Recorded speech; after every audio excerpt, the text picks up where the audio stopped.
Good morning. The time is now 9:34 a.m. and a quorum of the board is present. The State Board of Education meeting of May 8th, 2018 is called to order. I'm co-president Richard Ziley, and I'll be chairing today's meeting in the absence of Superintendent Brian Whiston. In case you have not heard, we are all sad to learn that State Superintendent Brian Whiston passed away last night at home, embraced by his family. Superintendent Whiston has been our state superintendent for nearly 3 years. He set forth some dynamic and ambitious goals to make Michigan a top 10 education state in 10 years, and our work is now to continue that collective vision.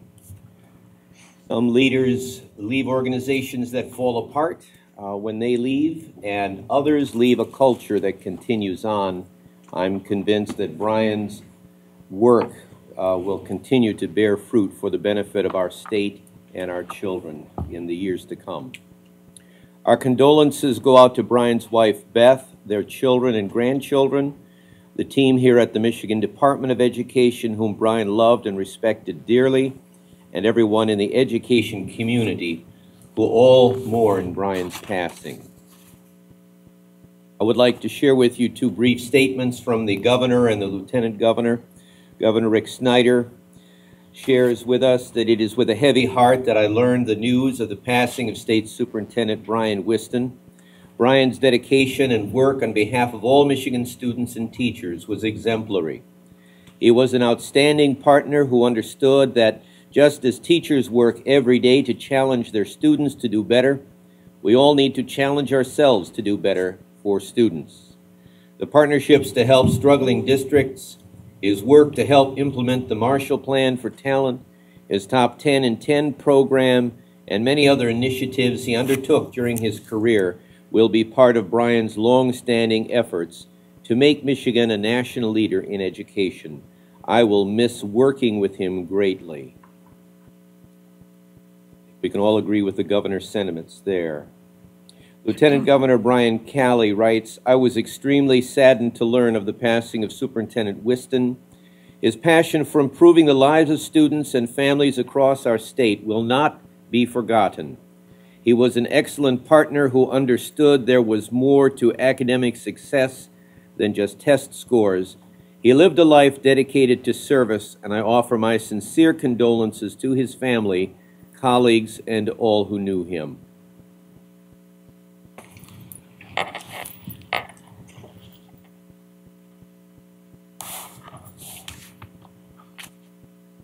Take a moment of silence, process this.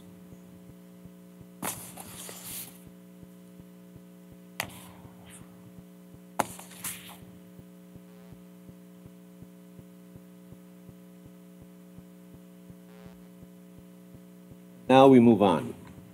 The first item on the agenda is the approval of agenda and order of priority. Are there any items to add or delete from the agenda as printed?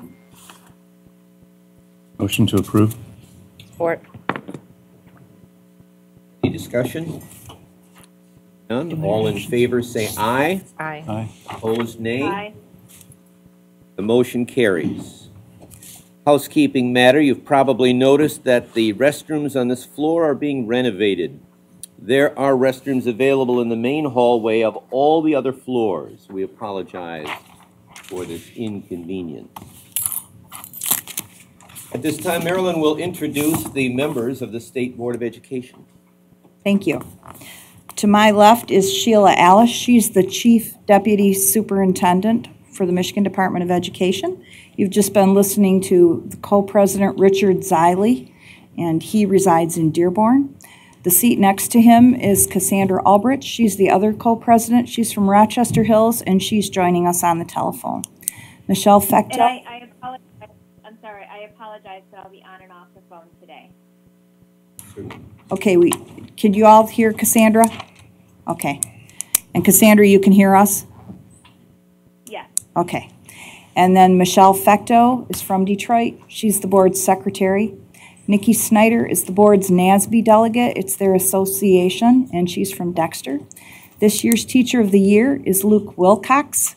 He is a math teacher at East Kentwood High School in Kentwood Public Schools.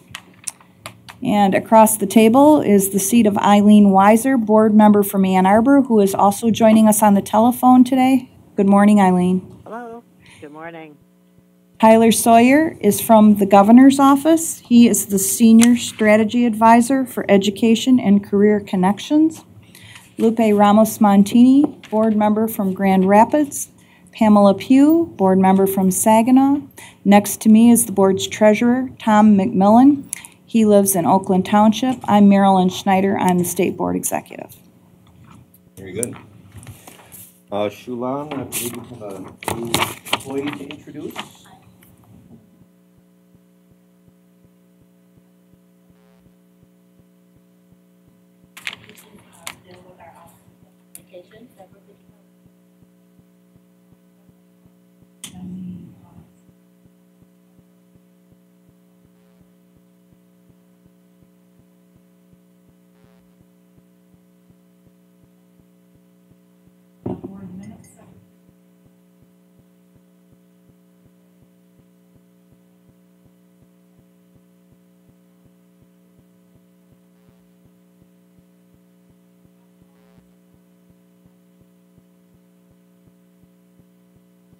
Welcome.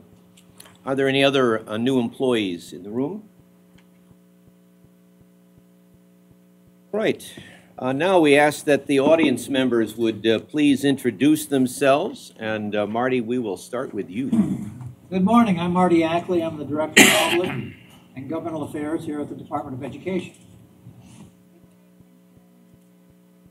Liaison for the Department of Education. Good morning. I'm Lois Lofton Donover from the Mayor. I'm Stacy Volgard from the Michigan Association of School Board. Good morning, Chelsea Martinez from the Secondary School Principals Association. David Michelson, Michigan Education Association. Hi, Alicia Fly.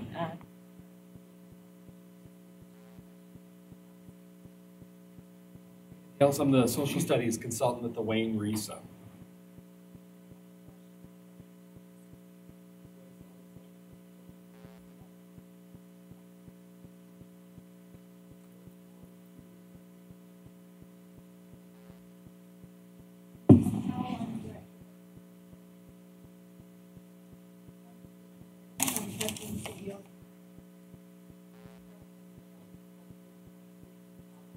Strategy.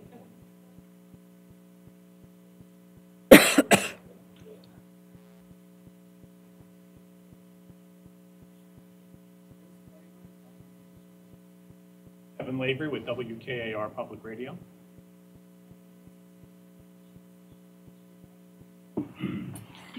Director of the Office of Educator Excellence. Office Partnership District.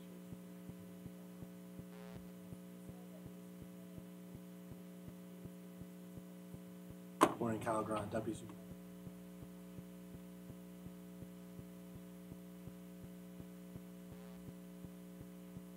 Morning, Mark Howell, Chief of Staff.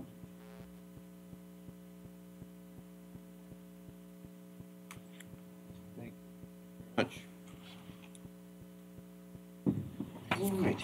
If you plan to offer public comment at today's meeting, please complete a form and get it to Marilyn. Marilyn has a sample form. Very good. They are available on the table just outside the boardroom, and they must be submitted prior to the beginning of the portion of the meeting devoted to public comment. Public comment will begin immediately following the lunch break, scheduled for approximately 1 p.m. today. Please be here at that time to make sure you have opportunity to comment. Many of you are aware that former Deputy Superintendent Susan Broman passed away at the end of April. She was a champion for early childhood education and care. Her impact on ensuring quality child care and early learning will be felt for many generations. We offer our sincere sympathies. Susan's passing was unexpected and a shock to many of us.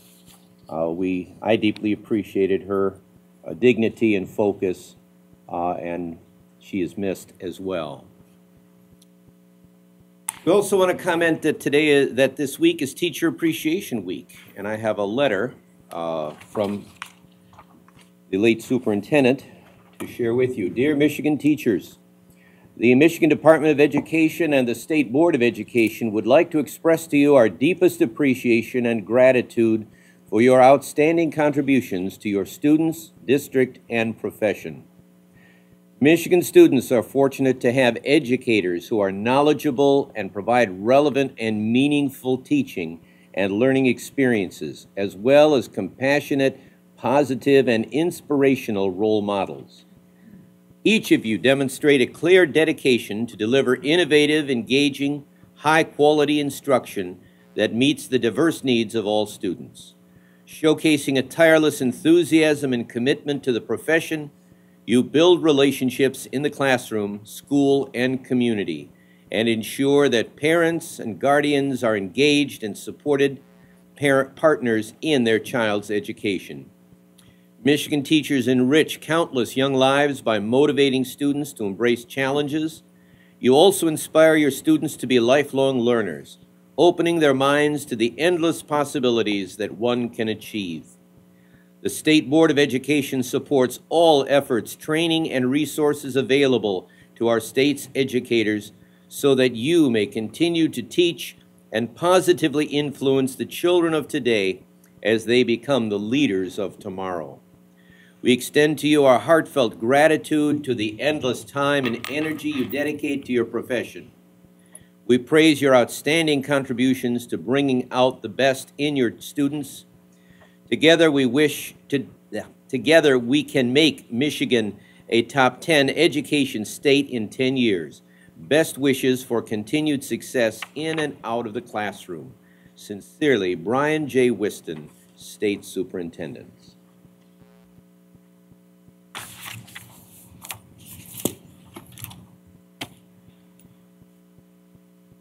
Next item is the Superintendent Whiston awarded coins. There's a tradition in the state of Michigan government, begun by Governor Snyder, of recognizing the special qualities of employees by awarding special coins. There are 4 coins awarded: the symbol of customer service, the symbol of teamwork, the symbol of excellence, and the symbol of leadership. In the last 3 years, Brian Whiston has awarded many of these coins to Michigan Department of Education staff who demonstrated these qualities through their actions and work. Like many dynamic and strong leaders, he rarely wants the spotlight on himself, but preferred to shine it on others and recognize their efforts to make the Michigan Department of Education great. During yesterday's leadership team, Brian Whiston was awarded all 4 coins.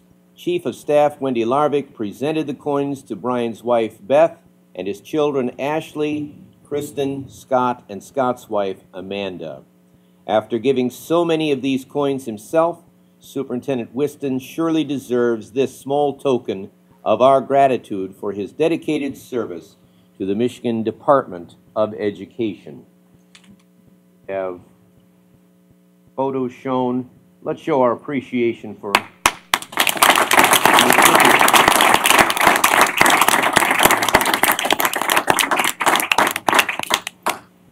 I didn't see the other photo. Yes, nice coins.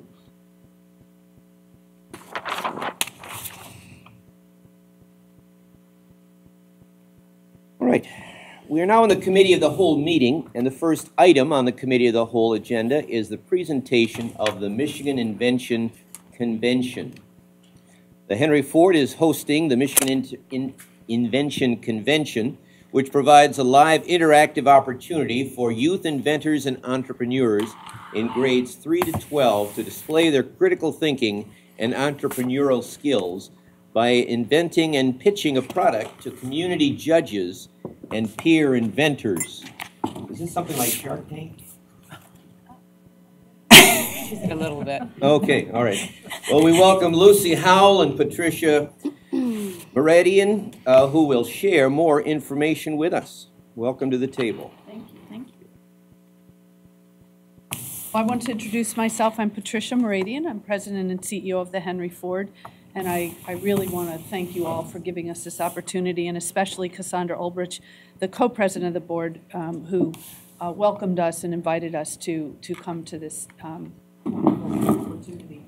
I will introduce Lucy in a little more length in a moment, but I thought I would first give a couple of opening comments about the Henry Ford, and I'm sure you're all familiar or somewhat familiar with our organization. You've likely visited perhaps as an adult, but most often people say they've been there when they were in the 4th grade. We hope that that changes over time, and it has been quite a bit changing in our attendance. What I hope that I'm imparting some new information to you too. We were first founded as a school. We were not a museum. Henry Ford founded us as a school, K through 12, because he believed in hands-on learning. We operated it at the time from 1929 through the 1960s as the Edison Institute of Technology in Greenfield Village. In 1997, we opened Henry Ford Academy, which is our charter public high school, which is now 20 years of success, and we've really had some great success with the school and with the students. We now have about 500 students, grades 9 through 12.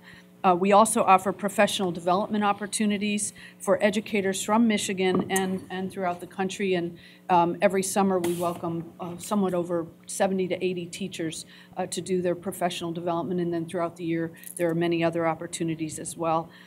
We also, as you would imagine, offer informal learning opportunities for adults, youth, and children, and an array of visitor experiences and programs. But really, at our core is our mission. Our mission is to use those great American traditions of innovation, ingenuity, and resourcefulness to create a better future. So lifelong learning is the core of our institution, who we are. And since our founding in 1929, our focus has been on innovation. And at our core is our collection, the Archive of American Innovation, which really is an unparalleled collection, which is used specifically to inspire that next generation. We really believe that the work we do is a vital part of the talent pipeline, with a focus on youth. And we're now developing and implementing new important learning resources and opportunities that promote creative, innovative thinking and what we call sort of that can-do. So today we're here to tell you about one of these specific initiatives, the Invention Convention movement, which we're happy to have brought to Michigan. And to tell you that story is Lucy Howell, our Director of Learning and Engagement. And I have to take a minute to just tell you a little bit about Lucy. And I'm going to steal her line. She uses this quite frequently, but she says, and she is an engineer by head and an educator by heart. She has many degrees, undergrad and grad, in engineering. She's focused on driving the Henry Ford's learning philosophy of learning by doing through innovative education. She's 20 years as a K through 12 teacher, an educational outreach and career development professional in STEM and STEAM, and she believes in authentic interdisciplinary opportunities to empower learners by allowing them to demonstrate their strengths while growing and developing new skills and expertise.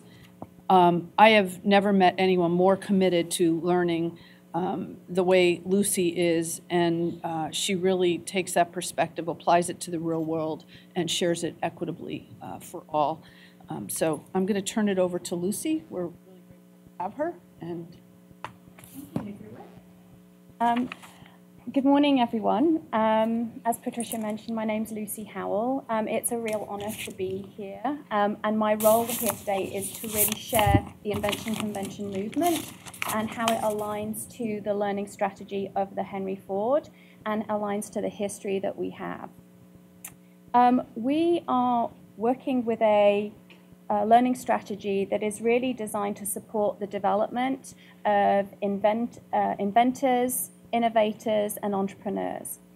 And we want to share a little bit why we feel that that is important and why that is part of our vision moving forward. Just before Christmas, December 2017, an article was released by a professor and a center at Stanford University that focuses on how innovation takes place across this country. And in fact, what it did was compared the innovation rates in different areas against the ability to be innovative. And what it concluded in a very simple way was, while the ability to innovate is equally shared with amongst everyone, the opportunities to unleash that innovative potential. The article itself, it was highlighted both by the New York Times and the Atlantic. It's called Lost Einsteins. It's a really interesting read, and there's some great sort of graphical information that's. So as we think about that, and as we at the Henry Ford look at how do we work to support an environment that encourages every single young person's ability to innovate in the place that they happen to find themselves, we have recognized that there are a couple of different ways that we can do that. And one is to focus on the 4 C's. And those 4 C's are critical thinking, communication, collaboration, and creativity. In fact, there was a white paper that was released by Michigan Futures last summer that really focused on this here in Michigan. And Lou Glazier from Michigan Futures, he likes to share the analogy that as we think about our educational landscape and as we think about the learning experiences that we give young people, often we are preparing our young people to for the career ladders of the past. So we are setting them up to get to the bottom of a career ladder and hoping that they'll be able to navigate that career ladder straight up.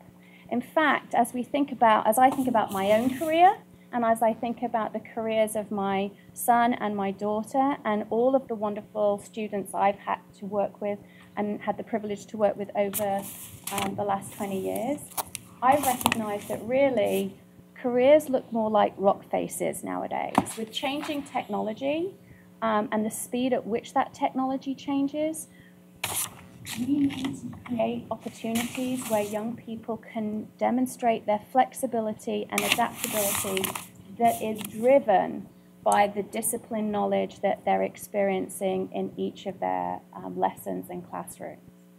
It isn't an either or, it's a yes and.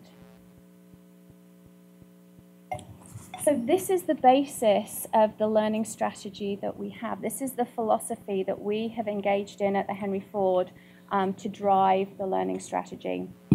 And in fact, based on the 90 years of curation of the stories of innovation, resourcefulness, and ingenuity that Patricia mentioned, and also having spent about the last 10 years really focused on innovation education, we have developed, and what has come out of our stories is a language of innovation that we can apply across all disciplines. The strategy that we have is focused on this innovation learning, and we have developed this learning model or this language, which we call the Model I. It has wonderful connotations, obviously, with the Henry Ford Model T, but really the Model I itself is linked to ingenuity, inspiration, innovation, invention, and also the I that is me, seeing myself in it.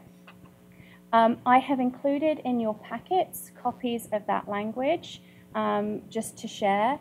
And what we're finding is that this can become a framework where you can hook interdisciplinary learning experiences onto. So students can actually experience innovation opportunities in all walks of their life, whether it's in school or outside, but be able to actually hook it into one framework that allows that learning to take hold and extend for a longer period of time. Other examples of some learning frameworks that you'd recognize are things like design thinking, which is one model, and also something like in the human resources arena, Strengths Finder. So when I think about the types of experiences that allow for this innovation and those 4 C's to be unleashed, I can't think of anything better than something like Invention Convention. And so what is Invention Convention? Well, it's a youth invention competition. I think Richard mentioned, does it sound like Shark Tank? We would say that it sort of has a Shark Tank-like flavor because there's a pitch involved.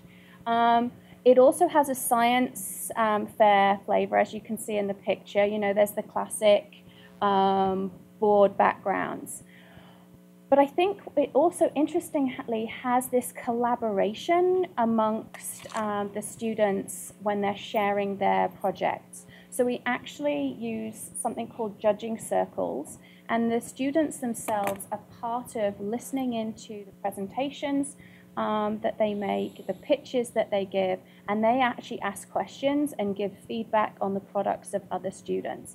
So it has that kind of collaborative component as well. It's not quite as harsh as Shark Tank can be.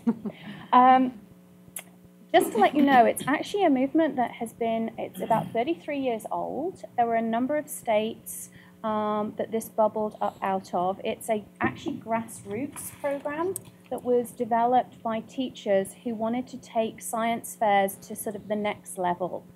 And the way in which one of the leaders of this movement describes it to me is think about applying book smarts and street smarts together to innovate something new and to share that with the world. So I'm going to actually just let some other folks share a little bit about what Invention Convention looks like, if the mouse lets me.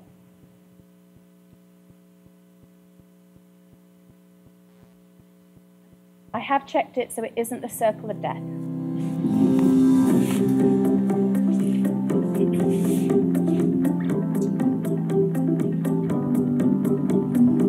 Invention education is the incorporation of 3 critical elements. One is to really help the students understand that there's problems all around them. The second one is to really help students identify not only the problems, but how do they actually take that problems to a solution, creating tangible products. The third piece is to help people realize that in order to have the impact they really hope, we really need to have an entrepreneurial mindset and knowledge and know-how and go to market. Many of our youth today are not engaged in school. Education is an industry that has been the same forever, so we give them this different way to look at things. The kids love these activities. They love being able to get their hands in, they love being able to explore and be able to really see where all these skills that they're learning in school become really practical in real life. Me, I'm a parent. I got involved with the Invention Convention when my children went through it when they were young, and I fell in love with it right away. I saw how it was making them burn their creative juices, and they would stay up late, they'd work on their inventions, they'd ask grandma and grandpa and their friends, what do they think about it? I just loved everything about the program because what it drew out of them. When you look at inventing as a teacher, it's building a whole, well-rounded student who can identify questions, brainstorm, power through failure. These are life skills more than just academic skills. I wanted to invent because I thought it would really just bring out a whole side of me, and I used to be really shy. After a couple of years of doing it, it just made me a completely different person. I'm like more open to people. I have better communication skills, presenting skills. It just opens up a whole new window. Students need to be prepared for their futures and not our pasts. And the jobs that will be open to them in the future are jobs we have no idea about today. I have a background in university career services, and for me, I really saw a deficit of 21st century skill sets and heard that feedback from a lot of companies and recruiters. And I really saw the need for the change to occur in K-12, for us to be teaching more project-based learning, problem solving, so that they can learn public speaking, that they can apply critical thinking skill sets. It's about skill development, and it's about learning flexibility, and it's about learning that you're going to actually have to shift and change your expertise across your entire career. I think the reason invention education is important is because we're creating a sense of belonging in STEM and creating an entrepreneurial mindset, which is going to shape the 21st century economy in in the country.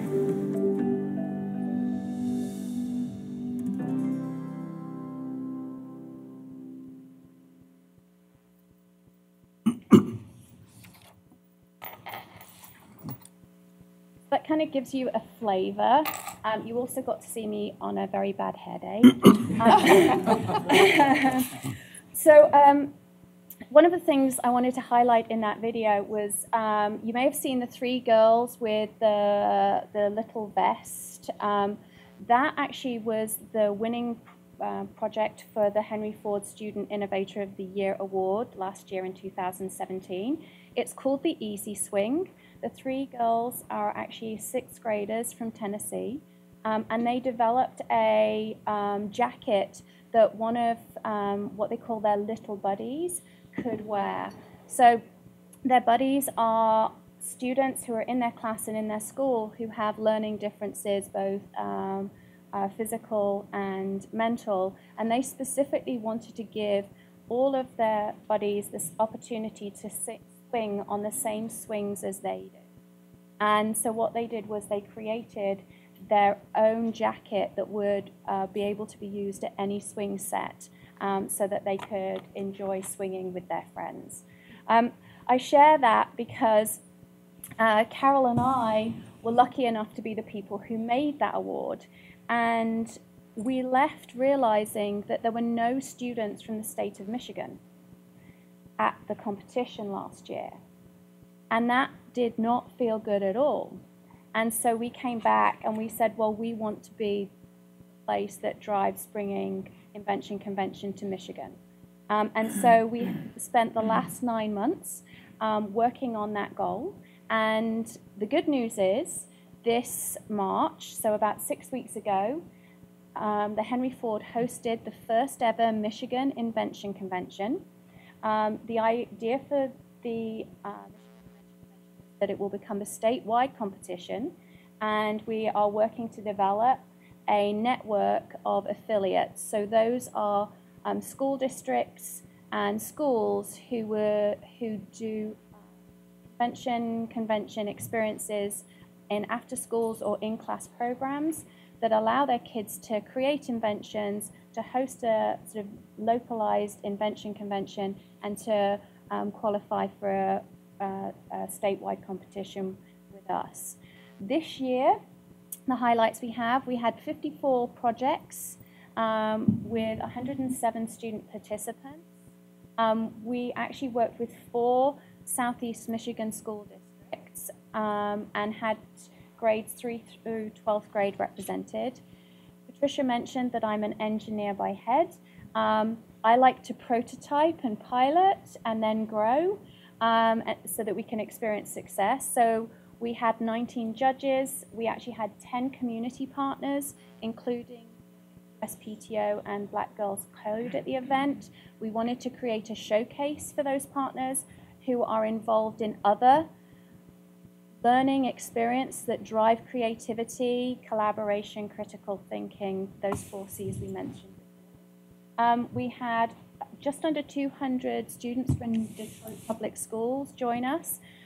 They didn't participate in the competition, but they were there to experience it with the hope that we will be encouraging their invention in the future.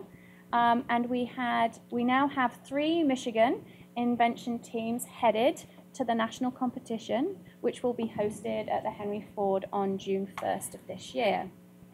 Our goals for next year are to onboard at least 3 based feeder hubs. And what we mean by that are centers that could actually host a sort of regional competition that could feed into the statewide competition. And we're working with a number of different organizations, Southeast, in northern Michigan, in the Upper Peninsula, and in central Michigan right now to see if we could secure those feeder hubs for us. We really are looking to engage a greater range of participating schools. When we say range, we mean geographical range, socioeconomic range. We are looking to make this as possible because what we feel is this is a very low financial barrier to entry. Their actual prototypes, the students can just be a drawing. And that is something that is accessible to all. So I mentioned those 3 winners who are going to the national competition. Well, let me just tell you a little bit about that national competition too. It's called the National Invention Convention and Entrepreneurial Expo, which is a lot, so we call it lovingly NICE. It's partnered with our co-hosts for the event, who are the STEMI Coalition. STEMI stands for Science, Technology, Engineering, Math, Invention, and Entrepreneurship. And this is the group who came together about 3 years ago, recognizing that invention conventions were taking place in states across the country, but there was no national competition for this. So they stepped in and created one, and we are working with them. It's actually going to be 4 days worth of events, starting May 30th with some professional development. May 31st, we're hosting a higher education meeting. On June 1st is the big event, and that is the competition and judging. And it promises to go on to 9-10 o'clock in the evening based on. And then the Saturday, the 2nd, is actually going to be celebrations of the winning the winning projects in the Greenfield Village. We are looking to have 400 student projects with approximately 2,000 participants. 35 states represented, including Michigan, and we're also expecting some global affiliates to be joining us for this event, with the hope that they'll be participating. We have some very big goals for ourselves. We're looking at a national level, and this is by the STEMI Coalition's goal of having 5 million kids.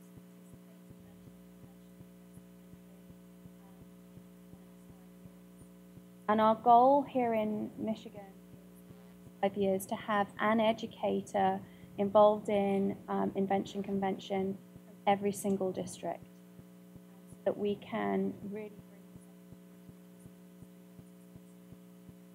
So with that, I'm going to hand back to Patricia because she has an invitation for you. Well, we'd like for all of you to join us at the convention on June 1st, Friday, June 1st, to see the kids in action, to see the judging in action. It will be taking place all day at the Henry Ford on the floor of the museum. We have a special area set up for special guests, so there'll be a place to sit and relax a little bit and have some refreshments while you engage throughout the museum with all of the participants. We appreciate the opportunity to come here today. This is really important, a really important program. One of the goals at the Henry Ford is accessibility and inclusion for everyone. And while not everyone can always make it to the campus of the Henry Ford, we have developed quite a lot of learning tools on the website that we have that reaches the entire globe. And so as we continue our educational outreach, we will be working with folks just like you and others from around the state, and we hope around the country and eventually around the globe, to really bring this innovative mindset, this can-do spirit to everyone. We really believe that everybody has a spark in them, some kind of potential that they may not be able to realize on their own. And if we can just be that one little thing that influences that next person to change the world in some way or change their own world in some way, then we've reached our goal. And so that's what we strive for with the new tools that are available today, with the internet and all the technology tools, and the many, many partnerships we're working to develop across the country. We will be able to get there a lot quicker. So we'd like to invite you to come see what we're doing, and we really, really are grateful for the opportunity today. Questions? Yes. Very awesome. Do you have any, like brochures that you could hand out to students that you think would be interested in something like this that would speak to them in terms of like what you're doing? Yes, we have a one-page flyer that we can happily share out, and there is also a website which is very close to coming online to support all that material as well. What, you said June 1st, you guys are going all day? It's an all-day competition. It's part of the National Invention Convention, which I want to say we are working to host on an annual basis. You also said there was a website that has learning tools. What is that on? I don't see it on the. Yeah. So if you go to the henryford.org, there's an educational resources. And that has a whole host of various educational support materials that we are constantly working to load, develop, and in there, as part of that, you'll find some of the invention. I love the presentation and what you guys are doing. I was wondering if you've ever heard of Young Zhao. He would talk about, it sounds like you guys might have a little bit of his philosophy that instead of fixing kids in education and their deficits, we should spend more time enhancing and developing their strengths and their interests and passions. Yes, and absolutely. So, yeah. There is not one model fits all kind of approach. We really believe in developing the children with, and you'll see in the card in here with the Model I, with the ideas of creativity and collaboration and teamwork, and teaching those strengths, but giving the children an opportunity, and Lucy, you speak to this, talk about project-based and the different types of learning that you might philosophy. Yes, so I mean, I've had the privilege of being a science educator, an engineering educator, like an innovator educator. And I think one of the things that I recognize is that we present project-based learning multiple different ways, but really it sits on a continuum. Some projects are very directed, and sometimes, for example, some science inquiry experiences that are lab-orientated can be thought of as project-based learning because it's hands-on, but they're actually quite directed in the way they're driven, which is very important learning process. Some project-based learning experiences are very what I call brief-based.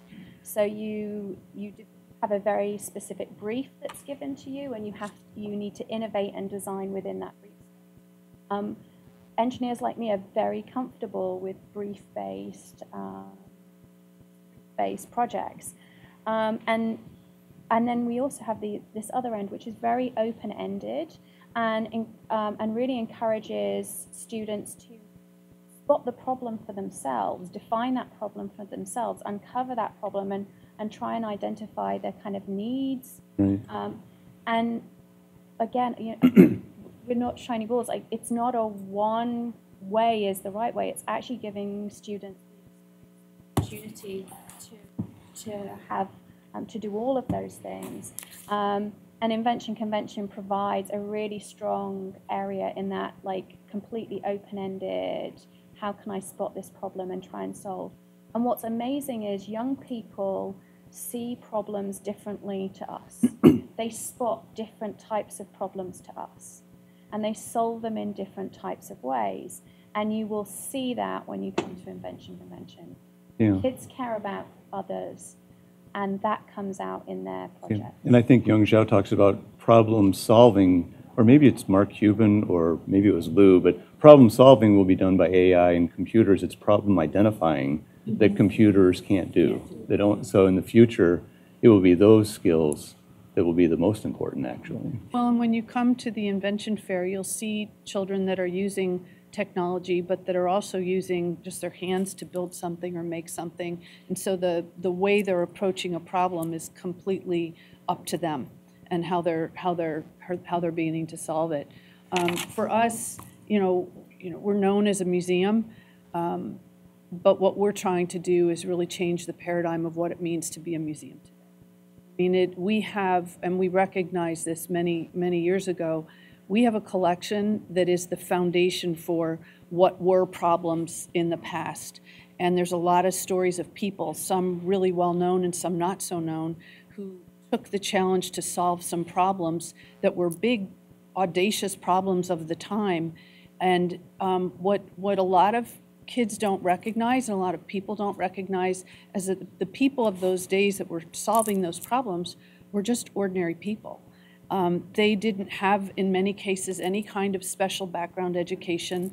If you look at someone as famous as Thomas Edison or Henry Ford, you know, they were 8th grade educated. And they just had a certain amount of skills and ideas and vision and belief in the can-do spirit. Those solutions made them famous, and what we need to do is have our kids be able to see that these people were ordinary. They started out very ordinary with a very basic education. Right. It was their inventiveness and their passion and their vision that helped them stick to it. And we want kids to see that, not just, oh, that's an inventor on a pedestal that, you know, I can't get there. And so really that's at the heart of what we're doing at the Henry Ford.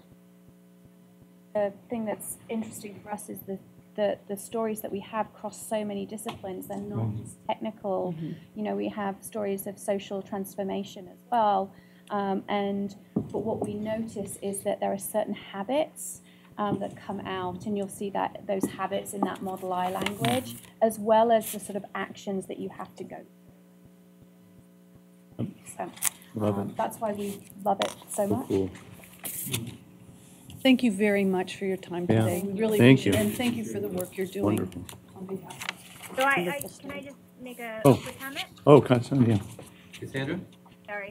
I just wanted to thank our friends from the Henry Ford for coming out today and for actually introducing me to what they were doing when they talked about the fact that there was this deficit in the state of Michigan, that all of the stuff was happening in other states, but it wasn't happening here in Michigan. They took the initiative to solve that problem. And now not only do our Michigan students have access to this, but the national and global competition is actually coming to Michigan. So I thought that was really exciting, which is why I asked them to come and present today. And thank you all for allowing that to happen. Thank you. Eileen. Thank you, Cassandra. Thank you. Hi, it's Eileen. Oh. Eileen.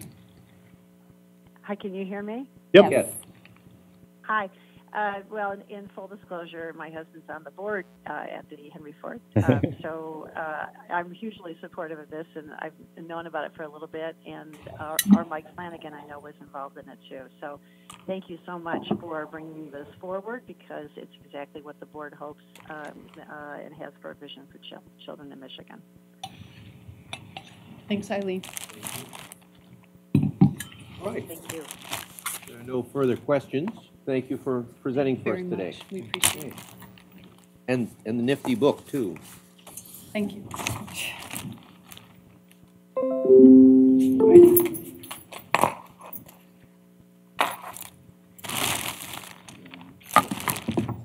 I don't know. She said she was what? I'm going to be on and off today. Okay. All right, the next item on the... I'm just guys.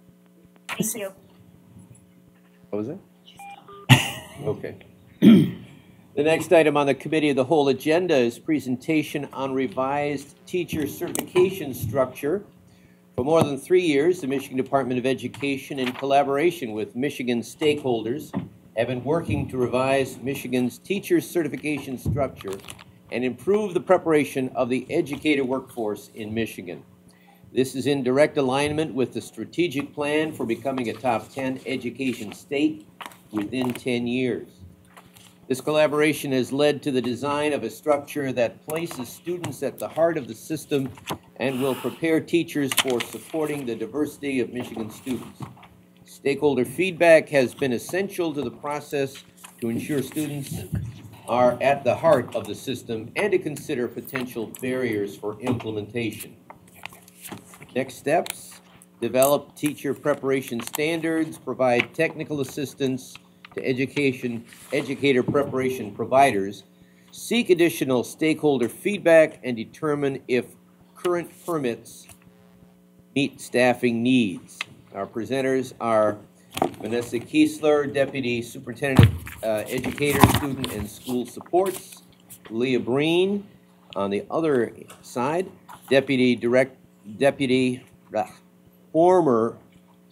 Director, former Office of Educator Excellence.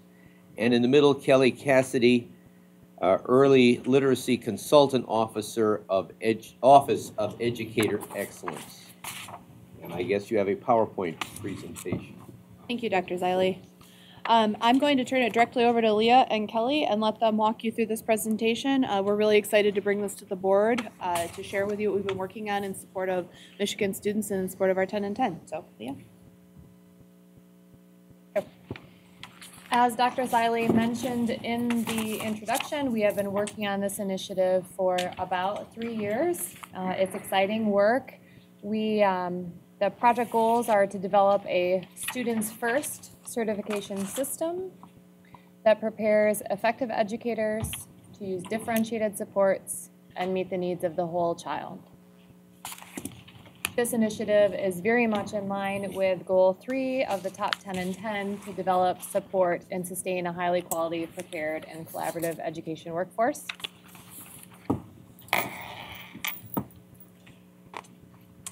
We started this initiative by gathering focus groups. The first original focus group had 23 individuals from higher education, our education organizations, building or district administrators, and teachers. Those focused groups used a structured process to begin dialogue about how we could greatly impact educator effectiveness in the state of Michigan. And overwhelmingly, time and time again, we kept returning to the fact that we needed to make some significant changes to our teacher certification structure. We also went through a comprehensive survey process. There were multiple surveys that were sent out, and I'll go into detail about the survey responses a little bit later. And most recently, and throughout the process, we've conducted presentations with our educational partners to gather feedback and share information about this initiative.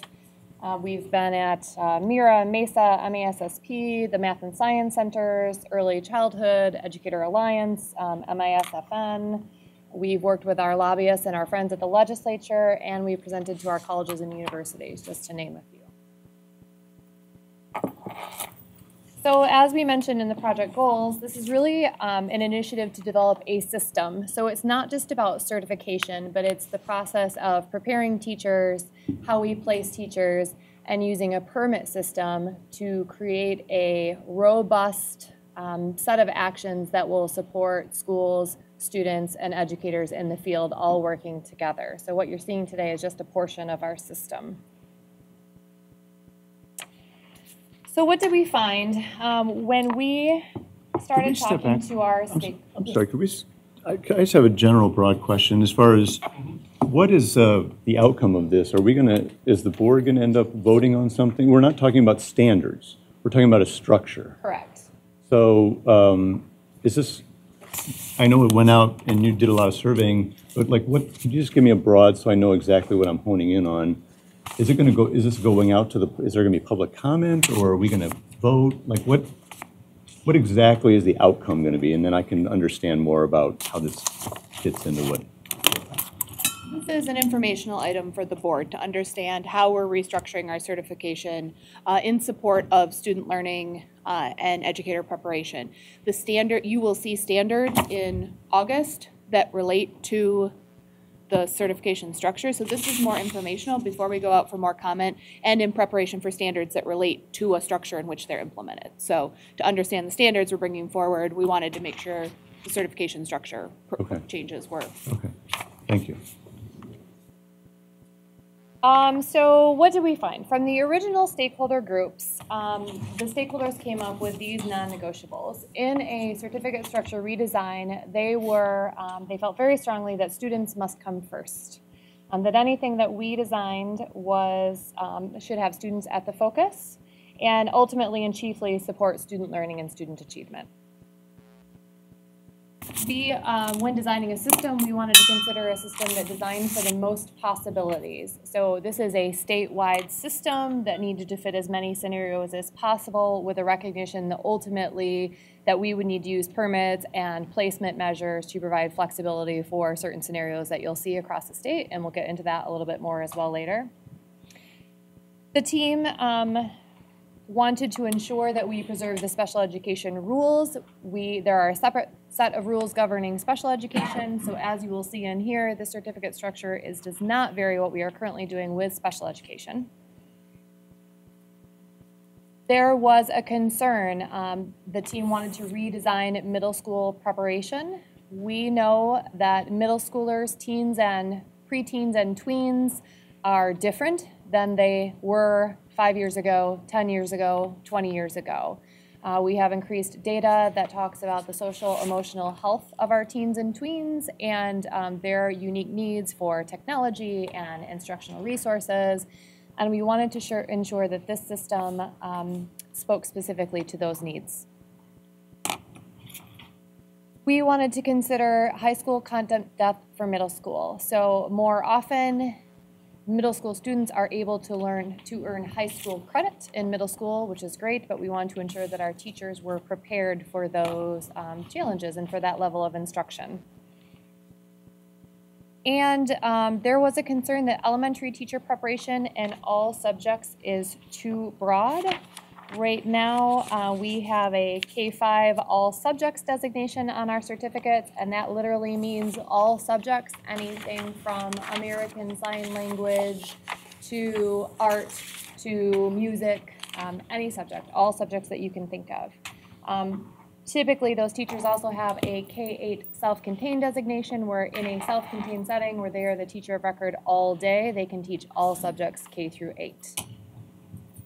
We know that it is very difficult to adequately prepare our teachers to teach K-8 all subjects that you can possibly imagine. But when we are putting that on a certificate, it is a misnomer because we are actually not preparing them that way. And that was a concern of our stakeholders and our educators in the field. And so what were our tensions? We weren't sure, even though we wanted to make a space for middle school and better middle school preparation, that there was middle school job market demand. And you'll see how we address that shortly. We wanted to ensure that we were focusing on depth, not breadth, but there is some tension in the field that when you decrease the breadth, so go from, let's say, K-8 all subjects to a smaller grade range, that causes challenges out in the field. And we'll talk about those shortly. We wanted to talk about how we would integrate within and across content areas. So science is a great example. We just heard a wonderful presentation. We know we have new science standards that require integration in different ways than we had before, and we wanted to talk about that in terms of the certificate structure, specifically about preparation and placement of teachers. Preparation program requirements. So when we change a certificate structure, we, of course, greatly impact the way that we prepare teachers, and we know that we needed to keep program requirements in mind. And the ease and flexibility of placement. You'll see this comes up in our stakeholder surveys, that any change that we make to a certificate structure affects school district's ability to place teachers. So being mindful of that as we move forward. Great. So here is the new teacher certification structure. And I believe that you all have a copy of this in front of you as well. It's a little hard to see up here on the screen. But just to run through this a little bit in brief, as opposed to the K-5 all subjects designation, or K-5 all subjects, K-8 self-contained, we now will have a PK3 endorsement, 3.6, 5.9, 7.12, and then a PK12. Each set of preparation in these areas includes a clinical experience and foundational coursework. Those foundational coursework program components include things like social emotional, educational technology, learner-centered supports, assessment literacy, and additional information about working with our special populations of students. And you'll see some of those things listed under program components. That's not an all-inclusive list, that's just an example of some of the things that we can focus on. In the PK3 area, you'll see kind of a double bar around literacy and numeracy. There is increased focus on literacy and numeracy in the PK3 grade range, and there is also emphasis on science and social studies. Art, music, educational technology are used as instructional strategies in all 4 of the content areas to ensure that there is developmentally appropriate instructional methodology being used. And certainly we would still encourage arts, music, and motion and all of the surrounding activities in our early education classrooms, really all of our classrooms. Then we have a 3-6 grade range, also focusing on the 4 core, not eliminating other areas, just ensuring that we have greater depth in those 4 core content areas. We have a 5-9 grade band, which is the middle school grade band that we mentioned earlier. That was a concern of our stakeholders. In this, it's kind of more of a traditional high school preparation where we're asking individuals to choose at least 1 area to focus on. We are encouraging 2 and working with our ed prep partners to encourage all educators to finish with at least 2 focused content areas. You'll notice that we did create purposeful overlap between the 3-6 grade band and the 7-12 grade band. That way we can ensure that if there aren't a lot of individuals that want to choose 5-9, that we can still overlap with a lower and an upper grade band, making sure that there are enough teachers for placement. We do believe we have some anecdotal evidence that will tell us that really in that grade band, educators need a clinical experience to help them see the joy of working with middle school students, that typically people don't go into the profession saying, I really want to teach middle school. It's that they've had a successful experience with middle schoolers. So we're hoping to encourage that and really grow some middle school teachers earlier on. We have a 7-12 grade band, which is the next one. As you can see below, it's a choose 1 area, but again, encouraging 2 specialty areas. And then we have PK12. So this is a change. We do have support from many of our communities in this area to expand Teachers of the Arts to be PK12 teachers and not just focused grade bands. Same with our technology, language, PE, and health.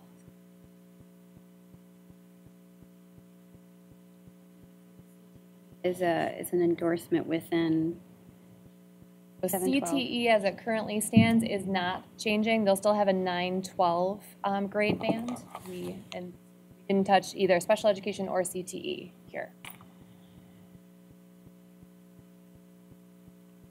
So how did we gather feedback on this proposed structure? Well, many ways, one of which was a YouTube video. So we actually asked one of our educators, Ben Pineda from Hazlitt, to narrate the video. He was part of our core team in developing the certificate structure. We thought that the information would be best suited coming from one of our existing educators in the field. So we developed this really helpful YouTube video. We also distributed through e-blast memos. We went through our educational organizations. We emailed teachers. So the intent was people would watch this video where we gave an explanation, kind of like we just did for you, but more in depth about the certificate structure and the background and the reasons why, and then ask them to respond to a survey. So this was interesting. That video had 6,671 views, which was very good. We were very pleased with that. The average view duration was 8 minutes and 25 seconds. The video was actually longer than that, and this was more views than we had survey responses. We suspect people were watching it and then going back and watching portions of it again, which would bring down the average view time.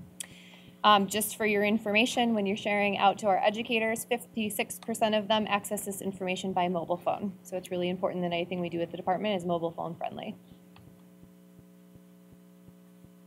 So here are the individuals that provided feedback.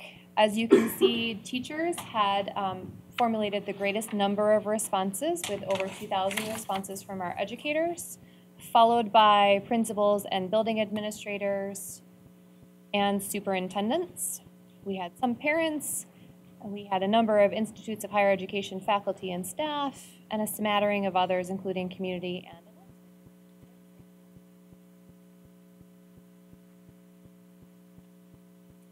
here are the responses by region. So our largest response was in Region 9 with 898 of our responders.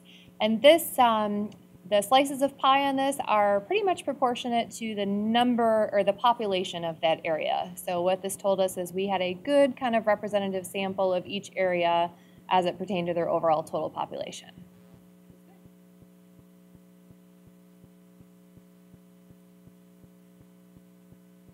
Here is the number, again, representing the distribution, the percent of teachers who responded versus the percent of teachers employed. So as you can see, we had greater responses in Region 9 and 3, which is where we have the greatest number of employed teachers. So good, pretty comparable.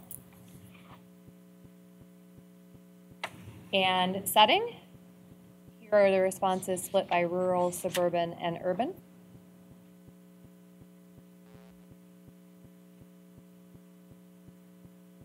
And size.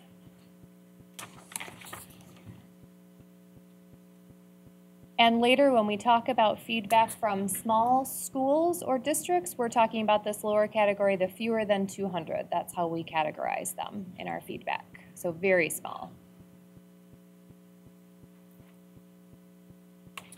So what did they say? Here is the key for what you're about to see next. On the far left, it is support as described. And then we go to support with minor revisions, neutral or no opinion, significant revisions are required, and significant disagreement or opposition. Here are the general opinions from our representatives about the grade bands. In addition to their general opinion, they were asked for open-ended comment, and then an overall rating.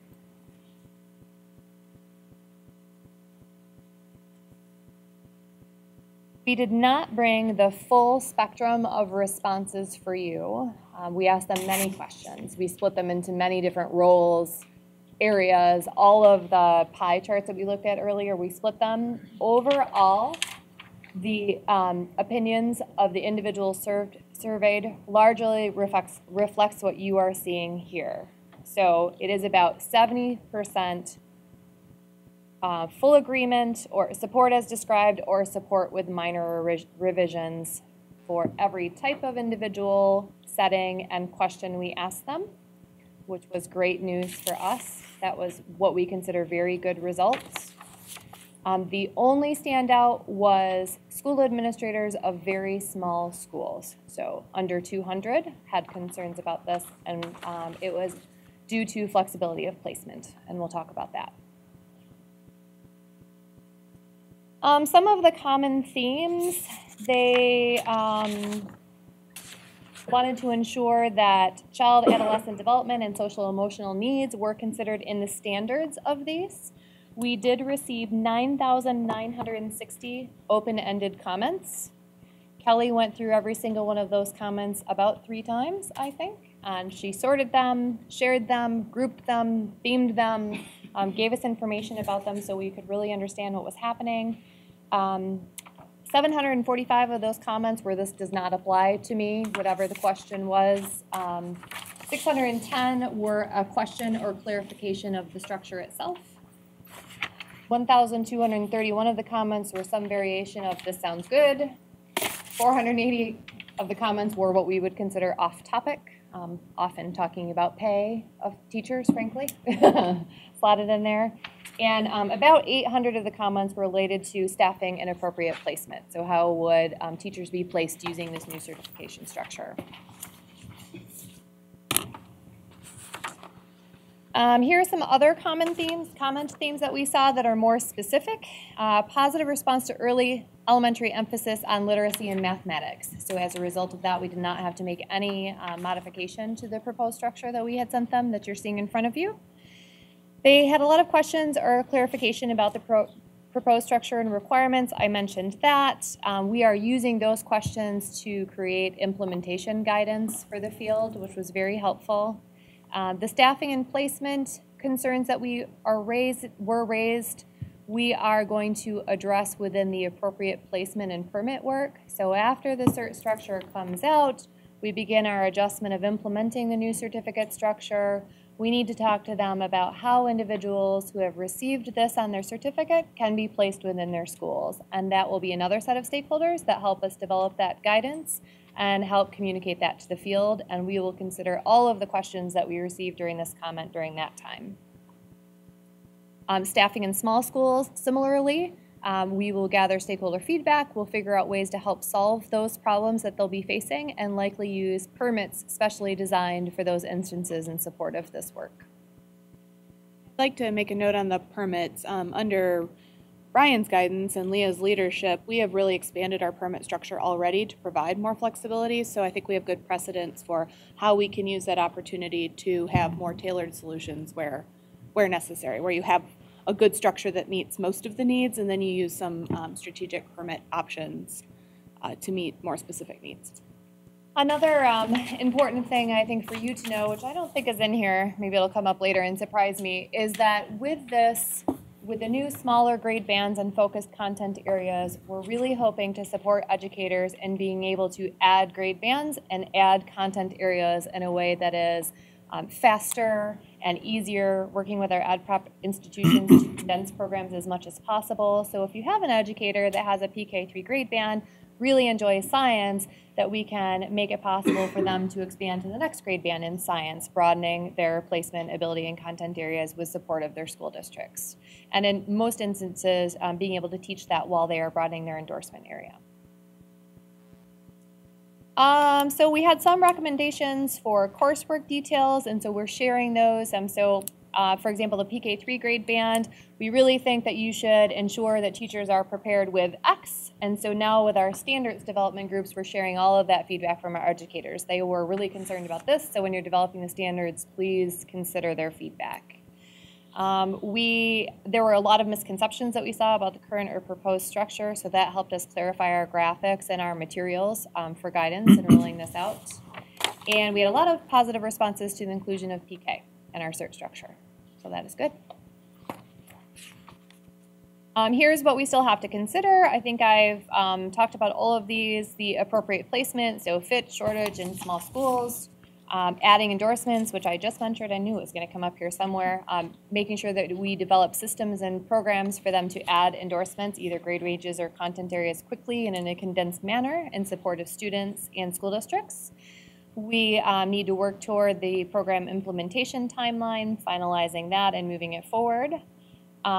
We need to think about our small preparation program. So we have colleges and universities that range from large to very small, and how this will impact them and helping them ease through that transition, because this is going to be a challenge for our institutions. It's a big shift for them. They have already started making those changes, moving toward this. They've been our partners all along, and so this does not surprise them.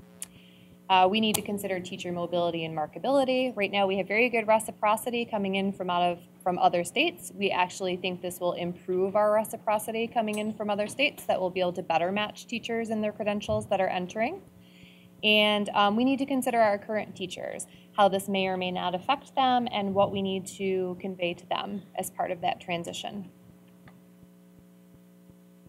So our next steps, addressing all of these considerations, designing our teacher preparation standards to align to this, which we will then bring to you for approval, beginning with the first set of elementary standards in August that you will see.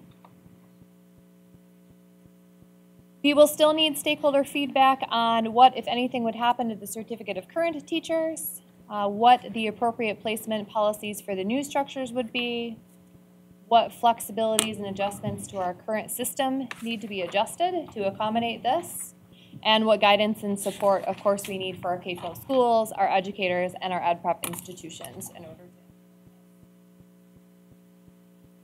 Also need to consider very carefully what the new prep standards and program requirements will include. It's an exciting time. We have the opportunity to rebuild and put a lot of things in there that we've heard from our partners are necessary in the preparation of our teachers. We have a ZS, which is an early childhood special education endorsement, and we need to know how the PK3 standards align to that and what the needs are for GSRP and special education as it pertains to this endorsement. And we need to discuss middle-level self-contained classrooms, how these teachers will be able to be placed in those self-contained classrooms, which are not unheard of in Michigan. They are out there, and we want to be able to support them appropriately. Back to our project goals. Questions do you have? So I heard that you mentioned that the standards are going to come before us and that they'll align to this structure. So is this going to constrain what we're able to do as a board? What if we don't want to align to? Because we're not voting on the structure of peers, which I'm not sure, maybe we should. Because if it's going to constrain what we're going to do, the voting we're going to do in the future, seems like we should be voting on this as well. So if we're not, then I'm going to assume that we can decide not to align to this structure,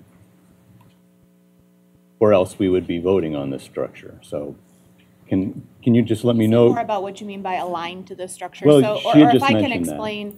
So the certification structure, if you think about it like the scaffolding, the pieces, it's so your certificate is a PK3 or a 3.6. It's not what's in there. That's more of what comes in the program standards. So in terms of aligning to it, it's more what does it mean to be prepared? How would a teacher prep program, or what does it mean to be prepared in grades 3-6 or in grades whatever? So I'm not sure I'm not sure where the concern about constraining your authority would come in.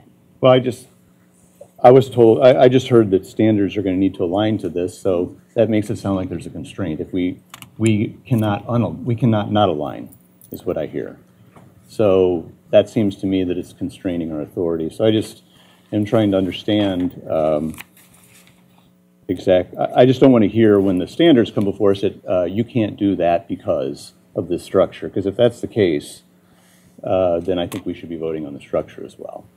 So what are the most significant changes? I mean, whether it's the small education institution, higher education institution, or a person looking at becoming a teacher and getting into the system, what would change for what's the biggest changes? A couple of them. I don't want them all, but just a couple that would be significant changes that we're looking at. Yeah, I think the educator preparation institution's ability to increase the depth of knowledge rather than having to focus across K through 8, really focusing in PK3, for example, allows them to add a better understanding of child development and the specific needs of children in that grade range, and a lot of depth and literacy, numeracy, science, and social studies in support of what we're hearing in the field is that we need better readers, better innovative thinkers, those kinds of initiatives. I would say that's a big shift. And then there are a lot of them. PK12, so really the flexibility of our health and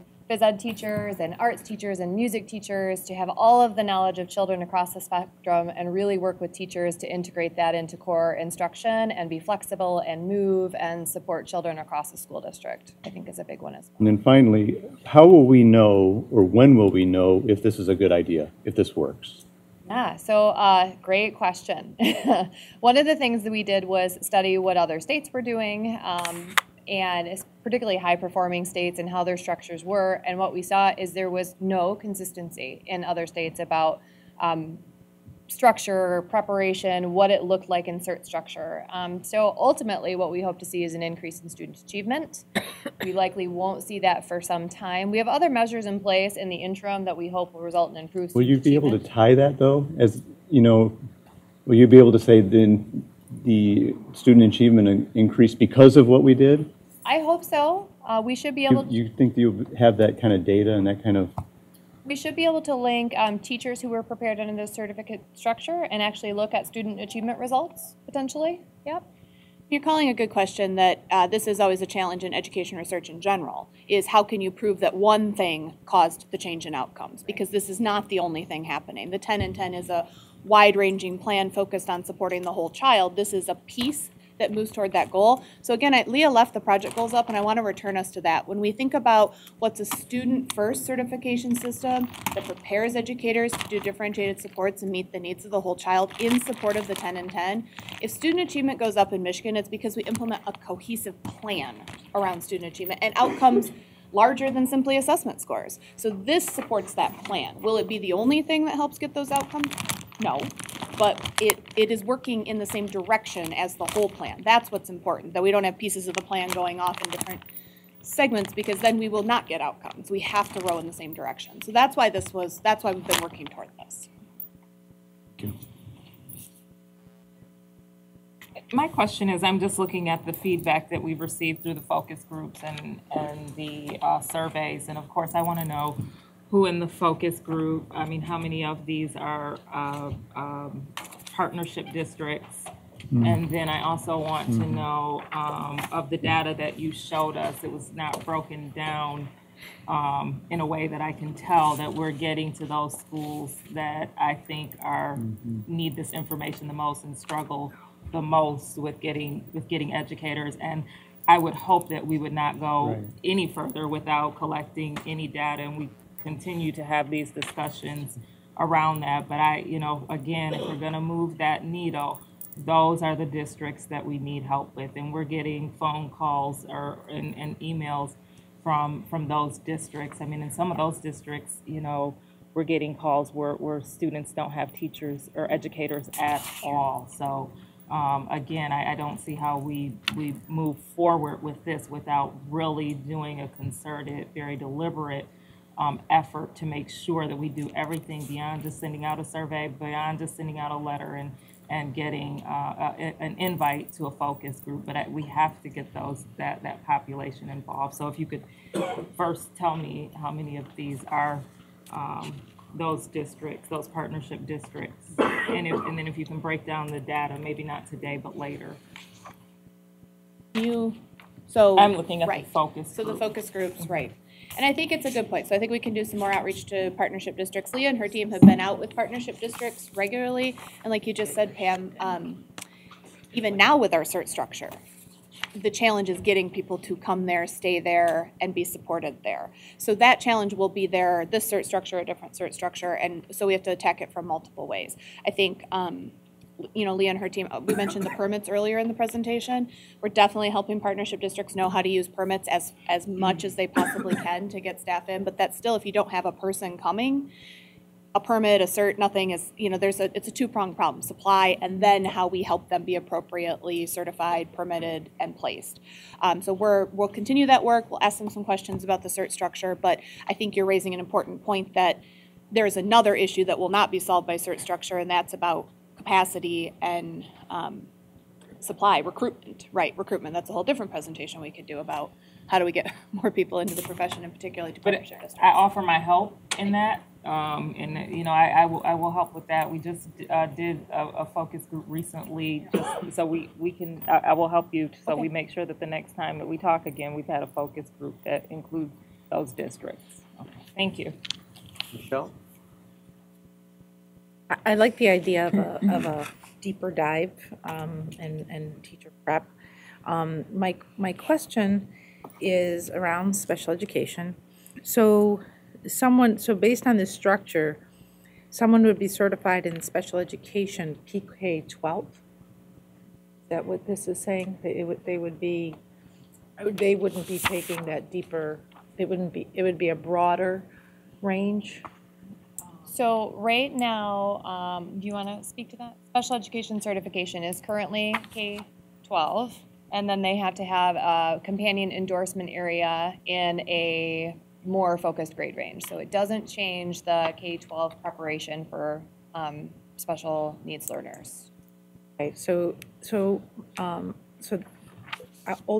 a regular ed teacher would not be trained in, I see these program components, which I'm not quite sure how that fits into all of this, but there's been a lot of discussion about ensuring that teachers are equipped to deal with special ed students in their classroom when they might not, when they're included in the classroom. And I'm not sure how that philosophy, if that's embedded in here, or if they're going to rely on somebody who's an expert in special ed, and that sort of, because it seems to make it more likely that kids will not be included if teachers feel comfortable taking those children in their classroom. So how does that idea, was that considered? Is that part of this? And how, if you could explain to me how that works? I'm happy to. Consistently, when we survey our exiting teacher candidates and then when we survey them in the field after their first year of teaching, that is one of the areas where they report as the largest challenge, is working with students that have special needs, both students designated as special education, but students who are not yet identified, and also English language learners. So one of our goals in making the CERT grade bands and content areas smaller was to provide more depth about how to be able to provide appropriate and early learner-centered supports and interventions in support of students that had special needs. And so when you see the standards come before you, you'll see that integrated in every set of standards. We're not preparing them to be special education teachers. That is a specialized program, but we are preparing them to be better supporters and instructors of students with special needs. Are there other questions? Okay, thank you so much for your presentation today. Thank you. Oh, I'm sorry. I like your dress. Oh, I was going to mention that to you. I thought We are running 14 minutes behind on the schedule. The next item on the Committee of the Whole agenda is presentation on social studies standards. In April of 2014, social studies practitioners and experts began the process to update the Michigan Social Studies Standards. Following the initial public review, department staff convened a focus group designed to bring a diverse set of voices together to assure that the standards reflected the multiplicity of thoughts across this state. The focus group has completed its work, and the revised standards are ready for State Board of Education review and a new period of public comments. Our next steps, public comment and request for board approval in August. Our presenters are Deputy Superintendent of Educator, Student, and School Supports, Dr. Vanessa Kiesler, Linda Forward, Senior Executive Policy Advisor, and Jim Cameron, Social Studies Consultant.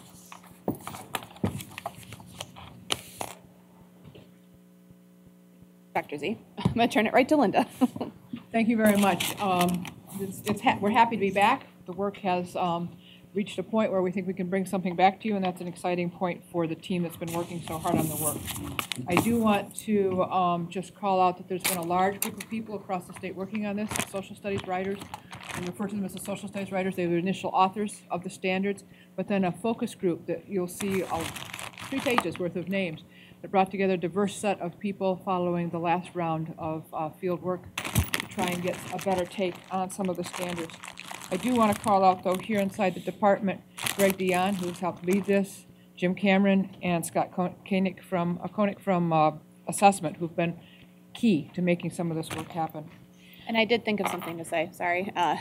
As you noted, it's been since April 2014 that Linda, Jim, the team here has been working on these. So that standards take a long time. There's a lot to be considered. But I do want to thank the team for their perseverance and commitment to this conversation. And we're excited to be here today. At the point to bring them forward. So we are. You've got 2 sets of standards to look at. One is a cut cap version so that you can see where changes have been made, or where they're proposed for being made.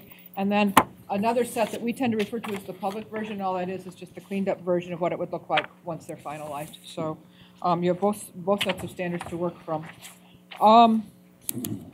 Standards do need to be revised periodically, and this set had a variety of rationale for making that change.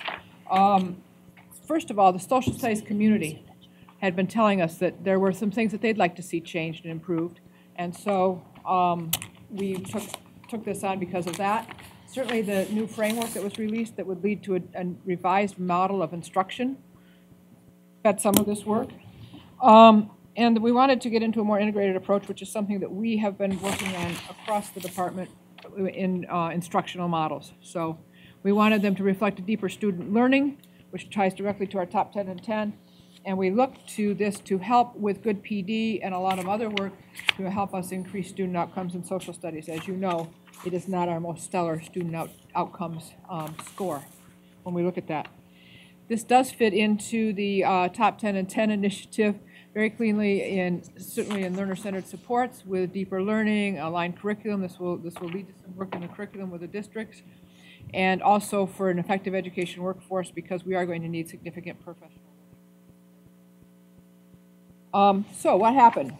As Vanessa points out, we began in 2014 to update the standards, and we put together a committee of pretty well thought of social studies experts across the state. That committee provided a draft, and then we brought in another set of experts to take a look at that, what had been written, and provide feedback.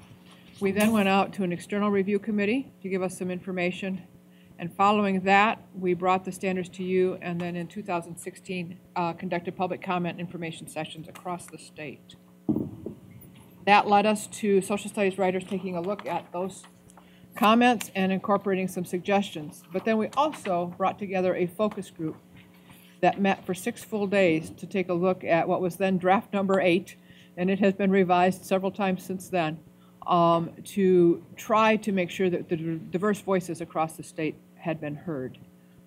Social studies writers took that information and put them into the draft of standards that you have today, and we are now at this point where we are ready, we believe, to go out for public comment, and we wanted you to be aware of what the content was before we did that. Jim will take you through the various changes, overviews of the changes that we made. Obviously, there are a lot of them, but this will give you a good flavor of what the changes look like. So for the updates, first of all, the update of the format, the change that we made, the appendix is eliminated and the examples in the body of the standards move to an examples column to the right in the document. Teachers needed to flip back and forth between the appendix and the standards. Now the examples are much more accessible. And then you will see many blank spaces in the examples column, which allows teachers to add their own examples. As far as updates with the format, 6th and 7th grade, 6th grade will focus on being world geography, 7th grade will focus on being world history. The 6th and 7th grade content expectations were redundant. This will allow us to get more civics and economics integrated throughout the year, and it eliminates the artificial separation of Eastern and Western Hemisphere. For updates as far as organization of standards, the one change, World History and Geography Era 4, 300 to 1500 CE AD, moved to the middle school. American History Era 6, Industrialization will move to the high school. And then processes and skills have been significantly updated. That with the world history moving to the middle school gives the high school teachers more time for more recent world history. With American history, the industrialization period sets the stage for most of the 20th century, so we felt it would be much better to be at the high school level. And then the last 10 years of research have provided better methods for improving our abilities to, for both teaching and learning, and to ensure our students are career, college, and civic life ready. An example of deletions, this one at 2nd grade. The 2nd grade Economics 1.0.2 identify businesses in the local community. This is a very low level depth of knowledge that you could know the answer to that without much studying and not much understanding of the process. So it was eliminated, and we feel that if you look at 2nd grade Economics 1.0.3, describe how businesses in the local community meet economic wants of consumers, that by having them students will identify businesses on the way to describing what the businesses do. So we have a higher level depth of knowledge opportunity there. The format for the cut and cap, this is an example from high school economics. You can see the original there. The items in blue and crossed out are cut from the original document. The items in all caps are added to the original document, and that's throughout the entire document. Notice too, here we have the examples in a much more accessible column to the green column on the right-hand side.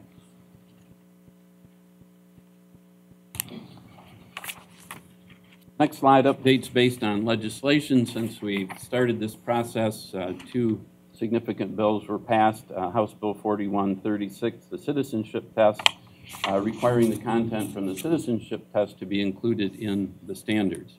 The content of 79 of the 100 questions are already in the standards. And I did a crosswalk of that, and it's very identifiable. The content of the other 21 questions are lower depth of knowledge, questions like who is the president, who is your senator, how long is the president's term in office, that these are very basic, that most kids will learn on their way to learning deeper knowledge of social studies.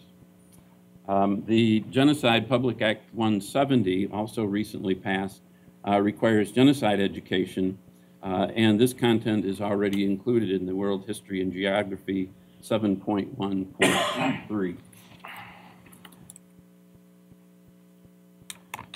We want to, at this point in time, acknowledge the people who wrote several drafts of these standards. They certainly represent most of the all of the social studies organizations in the state, and are hardworking, dedicated. They have come back again and again, meeting and finding the ways through them. Some of them are here with us today. I'm not going to say that I'm pointing to everybody, but I know there are 4 of them sitting over there. There's some others in the audience. So our thanks to all of you for your hard work. And then here is a group of people, 3 pages of which provided the diverse voices across the state in many different ways to the focus group to help us identify other ways that we might be able to improve the standards. Our next steps, we'd like to open the public survey beginning tomorrow and running through June 30th for feedback. We would put out a general announcement in our announcements that go out on Thursdays to school districts to let them know that this is going on, as well as a broader outreach with that announcement. We will then analyze the results and address the feedback considerations, looking at considerations for potential changes that might need to be made to the final draft. We would hope then that we could come back to you in August for adoption, or potentially for adoption and moving forward. Because what we'd really like to do is start rolling all of this out. This is just a beginning, and when we come back in August, we will have a more fulsome report for you, but we would hope to conduct face-to-face and online training across the state, both about the framework as well as the standards and how those integrate together and help strengthen education around social studies across the state.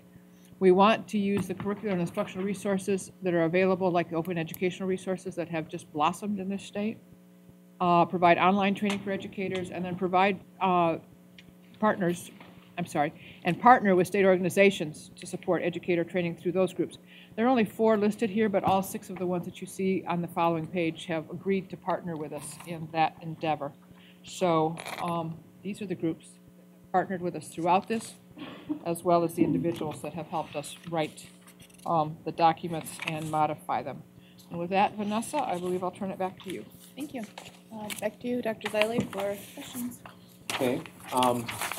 The Honorable Judge Michael David Warren Jr., who served on one of the groups, is present and has requested opportunity to address the board during this presentation. So.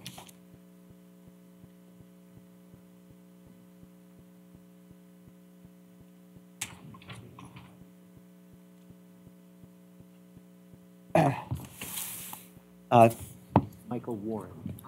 Thank you very much. I am Very privileged to be here. I want to thank the co-presidents and the members of the State Board of Education for giving me the opportunity to speak to you today.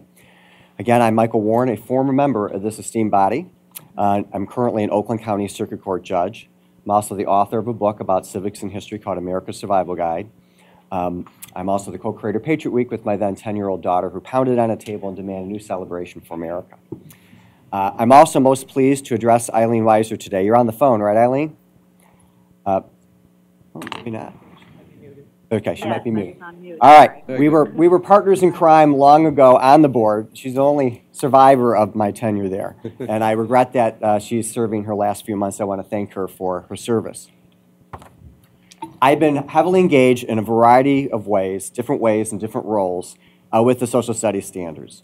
Many years ago, Tom Watkins established a state board task force on social studies, and I served in that capacity and actually wrote a set of policies which was eventually adopted by the board, which included the recommendation that we have grade level content expectations. Then they started drafting them, and I was pulled into that and was very heavily engaged in the drafting of the first set of recommendations or standards. And now I'm on the focus group. And I can tell you at each of these stages, I was often a very vocal critic of various drafts and proposals. Some of these folks can attest to that. And despite that, I'm still involved, which I think says great volumes about the MDE staff and leadership. And it's very much appreciated. I also want to thank the board and the superintendent, may he rest in peace, for making social studies a high priority for education of our citizens and our future voters. Thank you for the opportunity to participate. I have a caveat to my comments today, which is that I've really been focused on civics and U.S. history, so I can't really speak to economics and world history and other areas. I've lightly touched those, but I wouldn't pretend to be an expert. When I was first tapped to serve on the current focus group to review the draft standards, I thought there was absolutely no way I would support these standards. I was a serious critic, very vocal, but we worked through those criticisms, suggestions, and other comments, and I think what we have today before the board is a very good draft. I'm pleased to support sending the current draft for public comment. I'm the first person to say they're not perfect, but we should not let the perfect be the enemy of the good. There are some issues that still need to be worked out, but I think that the public comment period is a great time to hear back whether or not my concerns are genuine and authentic and how we can address those.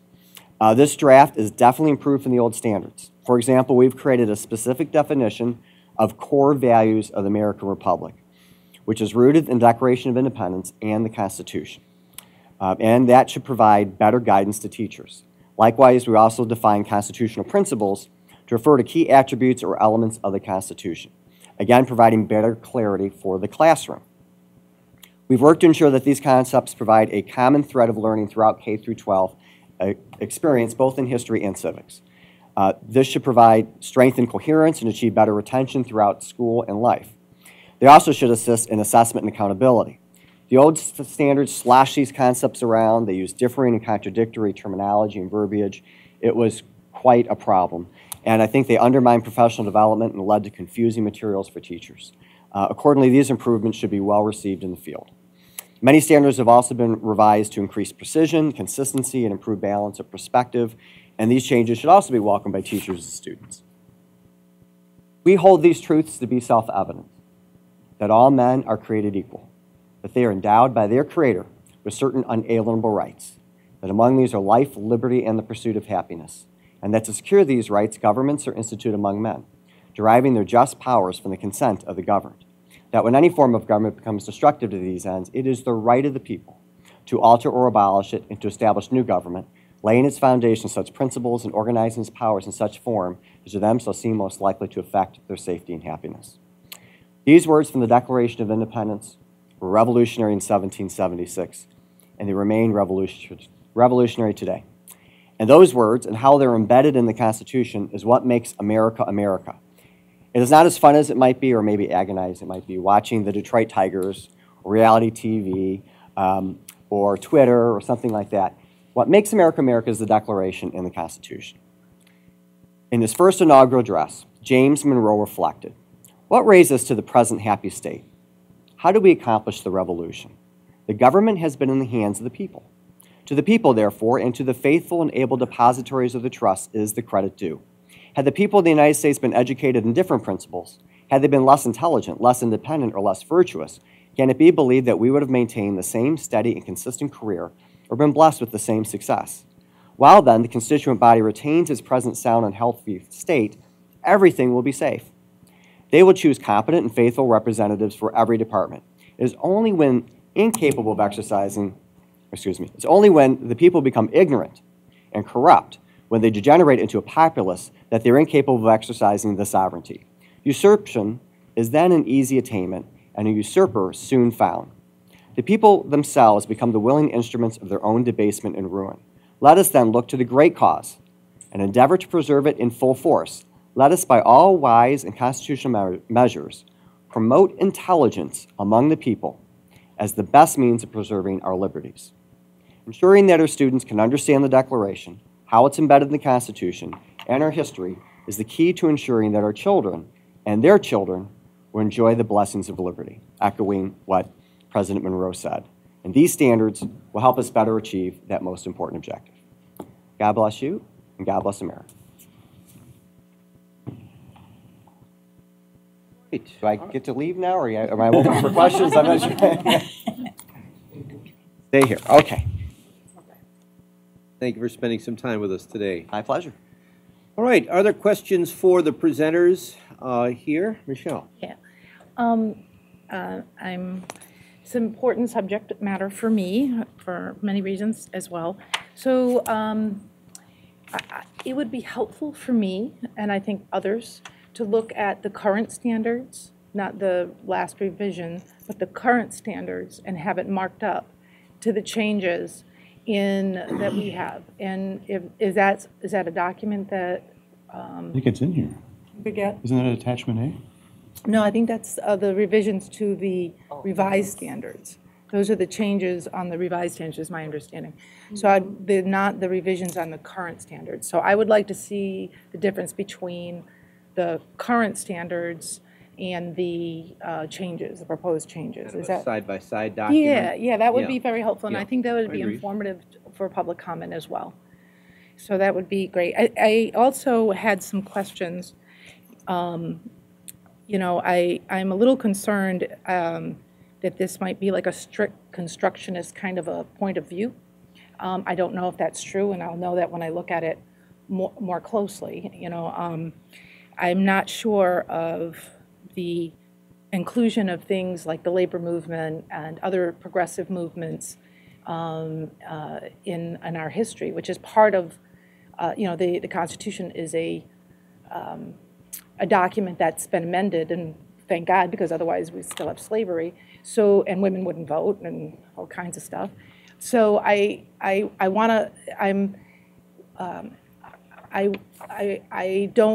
would want this not to be an ideological perspective that sort of erases part of our social structure.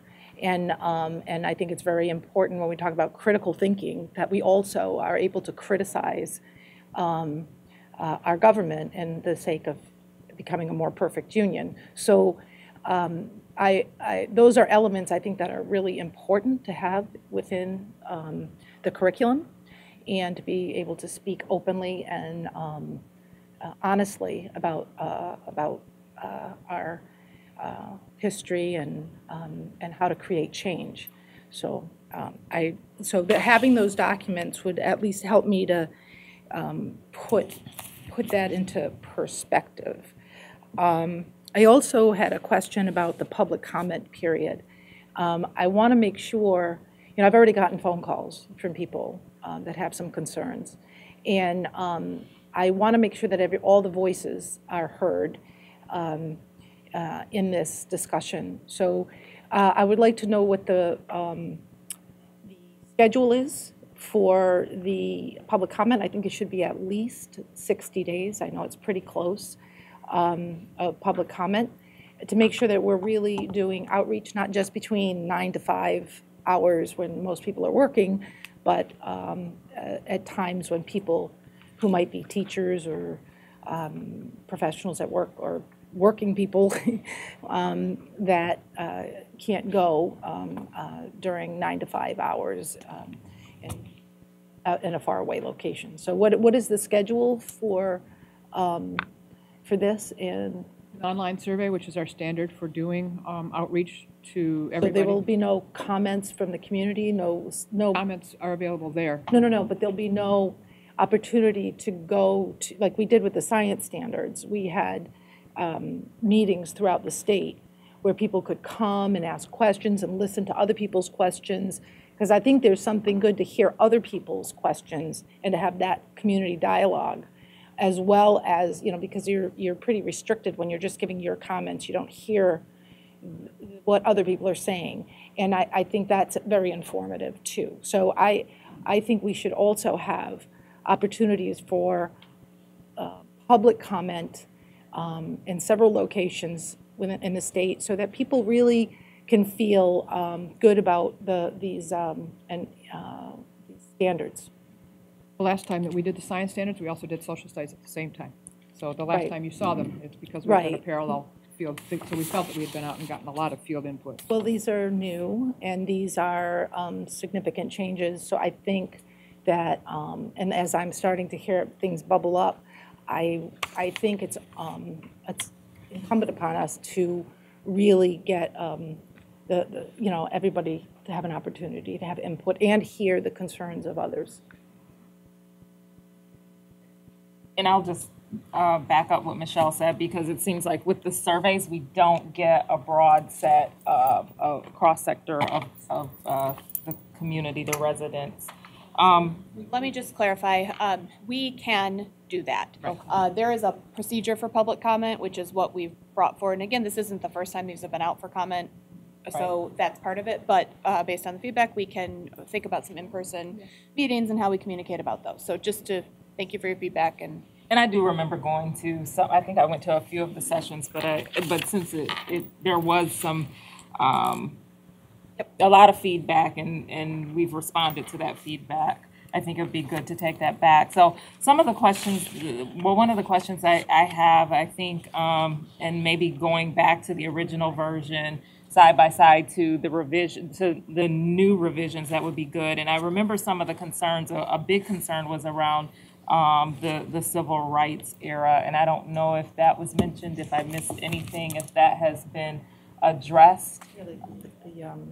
The Beverly Law Center had some concerns. Yeah, there was concern. There were huge concerns there, and I know we had started off talking about partnering with groups like the NAACP, Michigan Department of Civil Rights. I see that maybe somebody might have retired or left the Michigan Department of Civil Rights who was originally a member, but those were groups that I thought were a part of the partners groups, and then also once again looking at the focus groups, wondering if groups that were carrying that message that I heard very strongly was lacking or redacted, or there were some things that were removed. The other one was the Holocaust, but it looks like that is being addressed. But I guess my question would be, how did we address those concerns with the civil rights issues, and then who are the organizations that we worked with to make sure that we were addressing those issues? So if you look at the focus group members, we have called out those who represented a variety of diverse groups across the state. So you'll see that the Arab American group through the National Museum is represented. The Arab American National twice. If you go over, we've got the tribe, which provided information for a lot of the tribes, history and racial equality, and so on. So we did bring in people from organizations to represent the diversity of the state. And they represent the civil rights issue concerns that were there. Among other things. I mean, they also were able to give voice to some of the other concerns. Right, which are important, but I just remember that civil rights was a big issue. So I just want to make sure. And then, like I said, I don't see those organizations that I thought we were going to work with. So we have, and Jim is a part of another work group that is working on the civil rights and a variety of voices in that group, and we could kind of fit that into give you some information on that so you'll be aware please do. of what we're doing. Please do, because I'm sure we'll get those questions. I'm assured by the Deputy Superintendent we can get you that. Okay. Nikki? I've appreciated what everyone's had to say so far, and I think we would all benefit, again, from having the two side by side. I'm sort of in this forward-thinking mode just with all the conversation on global economy and world history. Thank you for being here. I appreciate your perspective. I know you said that you haven't done as much work in those two areas. I think those two areas are so key moving forward. So my curiosity is this. Is there anything in our standards that discusses sex trafficking and exploitation of human labor? Because my understanding is there's a growing body of evidence and research that shows that this is actually impacted greatly by the concept of global economy as we move in that direction. Whether it's something that we all agree on or not, it's a very significant issue. So is any of the information that we are offering up to our children on the future of whatever is about to be going to discuss sex trafficking and exploitation of human labor? Because I do feel like if it's not in there, we are missing something significant. Michigan is constantly competing as number 1 or number 2 in sex trafficking and exploitation of human labor. So if we haven't even considered that, I would say that I'm really concerned. And I'm not sure, I'm saying that in advance, not knowing. So where are we at? Not a specific standard. It does not call it out specifically. It would be a local about what they were going to talk about, and then that would be built in. The local district wanted to do that. I think we need to have people involved in that at this point, very directly within our standards. May I ask, is it possible that some of these issues are addressed in like health standards or double check? Tom? So are these social studies standards Common Core aligned? Common Core aligned. I don't understand the question. Well, I mean, I think everything has been, science standards were Common Core. I mean, it was understood that they are integrated, aligned with the Common Core. I think I'd make the distinction that the standards are not aligned with Common Core. However, we are trying to integrate instruction so that students see things as a whole and can appreciate that what you're studying in English is also tied to, so the writings of some of our authors are also tied to social studies and are also tied to other works that we're doing. So they are intended to be integrated. That's what the C3 framework is also intended to help students take an issue, take a look at that issue, look at the diverse points of view, and then make their own decisions. That's the C. C3. Yeah, okay. And then are we able to get actual comments unfiltered, like all of them? And do people understand whether that they can submit them anonymously, or if they put a name to it, that their name is going to be to it? I mean, it's going to be known potentially. I just hope that they understand that when they're submitting their comments. Actually, our practice would be to provide you with the comments, not who said them. Not what? Not who said them. Okay. So that you would see, you can see all the comments, but we don't usually contribute. And then I believe finally, every time we've done standards recently, you've gotten all the comments unfiltered. Okay. And then finally, what kind of feedback from public comment would persuade whoever is making the decision what they're going to look like to come back to us to do something different? So what would it, I know we've done public comment before, but usually I think they always come back with maybe a few tweaks. If you tweak it a lot, then there's some gray area where it's now needs to go back again for public comment. But if you don't... That's why we're here. I mean, Linda just said that's why we're here now. Right. Because there was so many changes that it's almost fresh standards. Exactly. So I'm just curious, what would it take to make it so that, the decision is, this clearly looks like kind of the wrong direction? In general, when we get public comment, and you saw an example just before, it was a little different, but we categorize it into concerns, criticisms, tensions. In general, in public comment, if there's a tension on this side, there's the competing tension on the other side. So it is rare that all of the public comment lines up in exactly one direction. We would bring recommended changes with the evidence if there were some. So if we said there was a multitude of comments on X point, so we recommend shifting X point to Y, you would see it in that way. It's not, you know, we may have to come back and say, if we did this on, well, I can think of a couple things where we came and said 50% of the comment was pro and 50% was con, so our recommendation is X. And then, so, you know, usually we default to what's been the work of groups who've spent 4 years on it, what's the best thinking of staff, what's the vision of leadership, what's the vision of the superintendent, but we would explain that all to you. So, but comment usually does not come in, I mean, unfortunately for staff, comment does not usually come in uniformly in one bucket ever. So it is that's why Leah commented before, and we had 70% agreement on something that was high. That's a lot of agreement to get, so. I had a question for the presenters. A generation or two ago, the big debate in social studies was whether to emphasize skills or content. Is there kind of a direction more towards, my impression is that there's a little more emphasis on content on these new ones, but what is your overall judgment on this? Well, the social studies standards are content expectations, so they are the content that teachers should be teaching. As far as the skills and processes, there is a section in the standards on skills and processes, and that's one of the things we talked about as far as the C3 framework, the arc of inquiry, where we make the students the geographer, the historian, and so forth, so that they can interact with primary documents and respond to questions. So instead of giving them answers, we present compelling questions to them and help them find the answers to those compelling questions based on core values and constitutional principles. And so there, in that we are doing more through the professional development and learning opportunities that we will plan for once we adopt standards. Can I respond to that? I was a little flowery in my earlier comments. The bottom line is if the students learn the content that's in these standards, they will be equipped to be engaged citizens in our republic and will have the knowledge they need to preserve it. That's what I was looking at. You know, will they understand how our system works?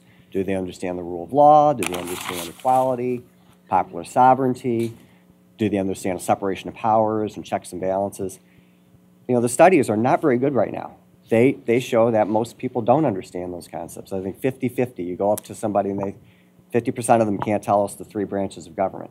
That's a huge, serious problem that threatens the survival of our republic. These standards address that.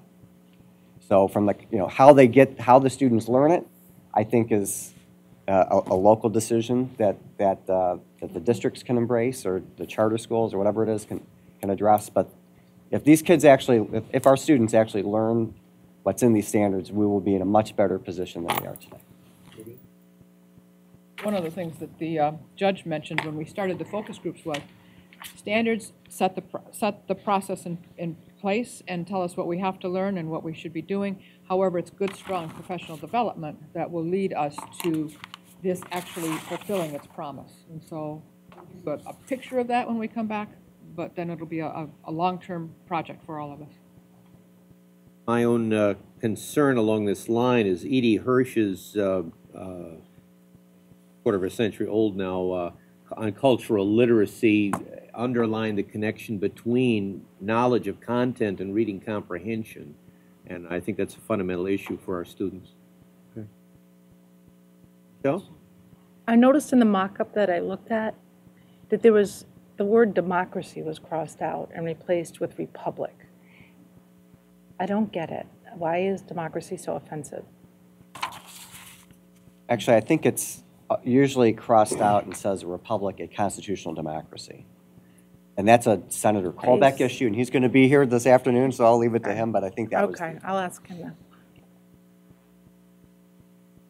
Further questions, comments? Yes. Just one quick comment as far as we're in the 5th year of a 1-year update of the social studies standards, and so the reason you got a cut and cap from the whatever draft it was is that we started with the draft, we cut and cap there, we're good, whoops, no, another And so we've had several. Point being, to have a cut and cap from the very original to this 8th or 9th draft, it's going to take someone quite a bit of time. So They're very different, I think, is the point. That this has been a process that's been evolving based on feedback and the work of the committee and people like Judge Warren and Senator Colbeck and the whole committee and the staff. So we can go back and track it, but it might not make a lot of sense. Some of it, you know, it's been a journey, not one step away. We're many steps away. I wouldn't say you have to go put all the reiterations, just the original, and then what's the change now. So not every reiteration, just the, yes. Or we're just saying that there's been so many steps in the middle that it's a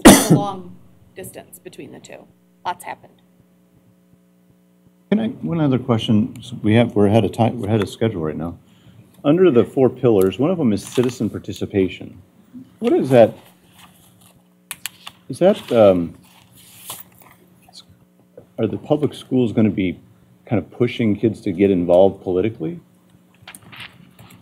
I suspect that what the public schools will do is help students understand that in order to preserve our... We need citizen participation, yeah, but I mean, being a pillar, is that, so that they can decide at the local level what that could look like, whether it would be, okay. Maybe it's worth reminding, and we've said it a couple times, but reminding everyone that standards set the content expectations, but curriculum, implementation is all locally determined.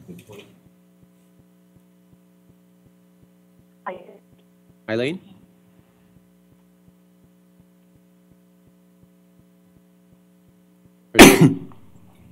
Is that Cassandra, or who wants to speak on the phone? Eileen, you're on mute.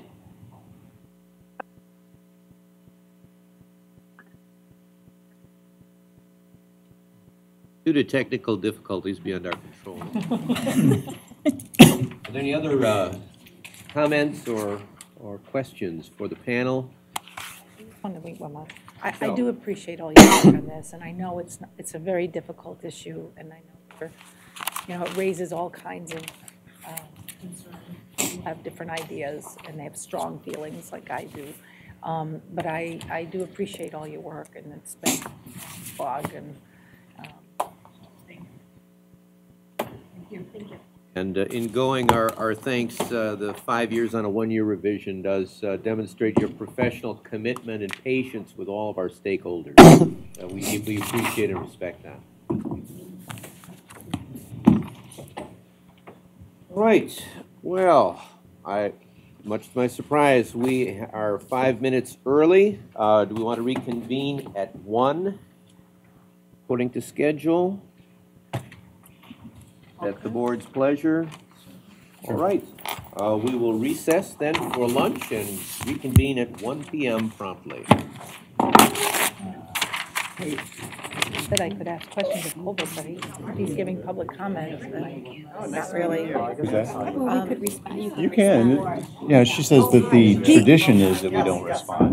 Over the weekend. Yeah. But I think you can. People break the rules all the time. It's called a point of privilege. So would you like a point of privilege? Yeah. Oh, yeah. Sure. No, I just came in because I wanted to know. In the afternoon, I'll need to